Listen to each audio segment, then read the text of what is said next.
defense. The towers provide an automatic defensive position, so that if the AI is able to attack me and gain an area, then a defensive tower, much like, let me see if I can get one in view for our lovely people at home, this one right here, which I'm mousing over now, will automatically fire at any advancing enemy troops. However, they only have to capture this area here, now highlighted, and the tower will begin to fire on my own men, being used against the defenders. You can see in the lower area that they're actually capturing the towers before they advance to gain as much strategic advantage as they can. I'm now moving all of my forces into the centre in a final ditch scenario to attempt to control the middle, because this is obviously what the AI is going to go for next. And their troops have, as you can see, made it to the walls and are now beginning to scale them. So we are going to have some serious trouble here. Now, this is where you mentioned if they capture gates, then of course they don't need to scale the walls, so they take a lot less casualties coming in. Does the AI prioritise things like attacking and capturing gates and things like that? Definitely. Okay, well, we can see now, unfortunately, that my last-ditch attempt from the sneaky back attack has indeed failed. So I am now kind of recuperating and reconstructing my forces in the centre. Now, I wish I could explain that slightly more tactically, but the truth is, it was a dishonourable retreat into the middle, which I now hope to try and salvage some kind of defence from. Right, let's see what we've got going on here. Right, so the archers are still kind of on the outside walls here. And the enemy melee infantry have made it up the back walls. Now, can the archers themselves actually scale the walls? Or, they can, but there shouldn't be reason to do that until the melee troops have gained a foothold there. Okay, so it'll prioritise getting the melee troops over the wall first. Yeah, I mean, as a sensible player would do. It looks like I'm taking some seriously big firepower here. Something's literally scorching the earth in front of those guys. And because arrows go in a nice arc, you don't really have to be in the castle to do damage, like we see right there. Even though you're in the centre of the keep, they can keep on hurting you. Yeah, exactly. So the AI is actually getting quite a nice lot of volleys up into the centre of the keep here. Now, their accuracy is not going to be great, given that they're firing uphill. But still, they are doing me some damage, which does prompt me to perhaps retreat behind the keep itself. Literally, no, I'm not a coward. I'm a tactical mastermind. This is not cowardice, my friend. This is leadership personified. Dishonourable. Dishonourable, my buttock. Right, okay. My singular buttock. I don't even give prevalence of two. Okay. So you can see here now we have these chaps coming into the centre. Now, I'm literally going to be defending to the last in the middle here. The tattered remnants of my unit's flags unfortunately exhibit the fact that I've been butchered. See, it's in no hurry at all. It's just grabbing those towers, grabbing those gates. It doesn't want to take any casualties as it moves, I assume. So it's grabbed the towers now, which means if I come anywhere near it, the towers are going to get destroyed. Oh, God. Look at those flashing white banners. This is not a good sign. Okay.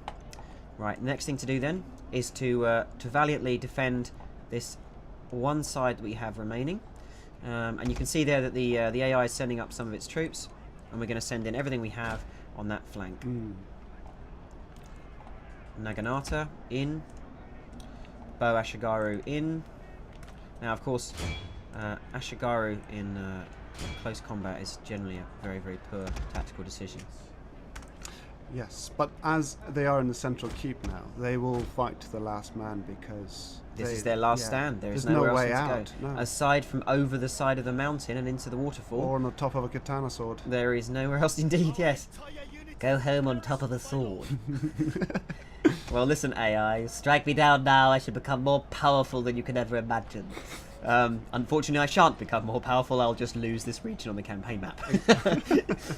Okay, so right, let's get the AI on the back foot a little if I can by firing at him with some arrows. You can see here we've got the arrows going in, and again I'm going to switch to fire arrows, which of course are a special ability on a cooldown timer. And have those hopefully. There we go. We've started to rout the one AI unit coming in on the left, so I can at least score a minor victory there by good use of the Bo Ashigaru.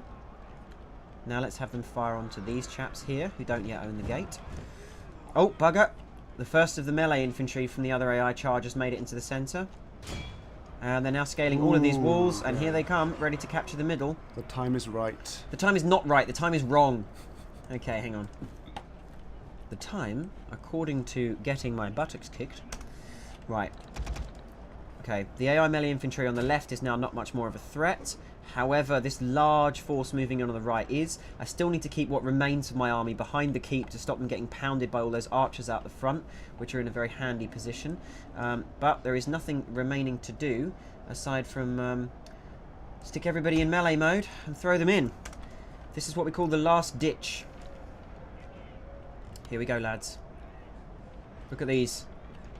How swift thy sword, peasant.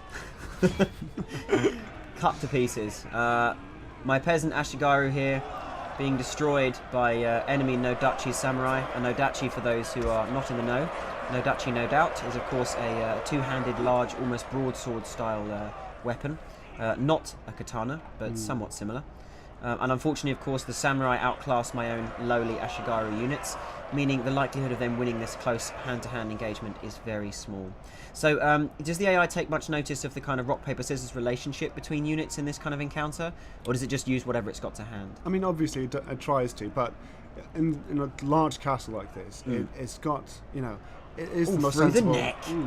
Stabby in the face. It will try and prioritise forces into it, and then do the best matchup it can. Obviously, it wouldn't be a good idea to put the archers first. No, of course. Beautiful. Terrible stabbing. Oh, and now we've got the timer up. This means that the AI are beginning to capture the keep. We can see there that a giant warning flag for me. So it's hold you off on one end. It's holding my forces, pinning them down, and then sending its infantry into the centre to actually raise its own flag. Down comes my beautiful Takeda banner, and up goes the terrible, horrible sight of a Hojo flag in the middle. You're not even going to live to see defeat. Hey, excuse me, okay? At least one man will drag his bloodied corpse to see their flag go up over my castle. Oh God, it's going wrong for me.